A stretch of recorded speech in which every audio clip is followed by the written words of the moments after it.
This summer, we've been focused on swim safety on Today in St. Louis.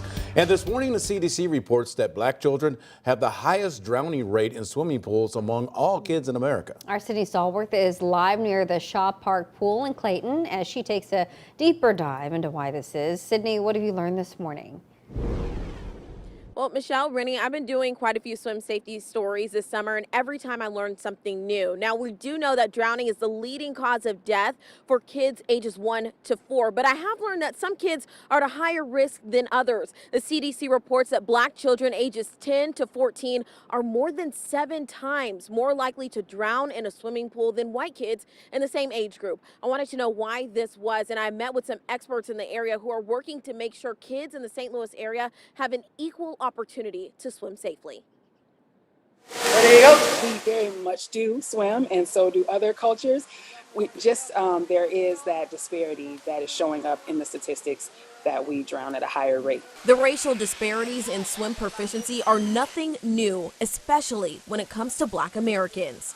Dr. Ayana Raku has dedicated her life to finding the root cause, and she says it could date back to the 1920s when the explosion of pool building across the country and the height of segregation collided. People come and they have leisure and luxury and all those things, and at that time, Black people were then excluded from those type of pools and even beachfronts and lakefronts. That's 3 generations, 4 generations where it has been passed down that no, swimming is dangerous, or we're not allowed there, or we can't do that. But she says going further back in time, thousands of years to coastal African nations may help halt some of the hesitation.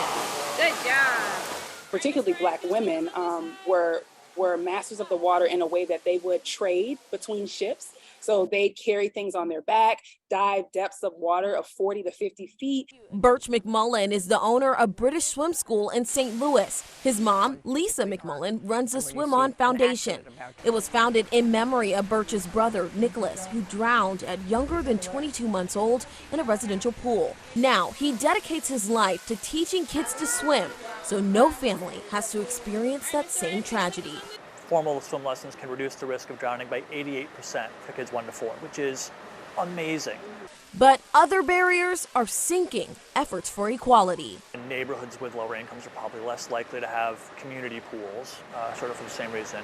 And swim lessons typically aren't cheap. We have been offering scholarships to help get kids enrolled. We've been doing that for a while through a program called Hope Floats. And these swim safety advocates are teaming up to help families learn to float and freestyle this summer. We're currently working on opening up a program up in North St. Louis County that would be primarily scholarships working with the Swim On Foundation. Now, Birch McMullen says when they first sent out the initial information about that program just to gauge a response, they got an overwhelming response of interested residents who live in North County, an area that he says is underserved. Now, Swim On Foundation and British Swim School are going to be posting more information about that program he just mentioned as it comes out. Reporting live in Clayton, I'm Sydney Stallworth, 5 on your side. Thanks so much.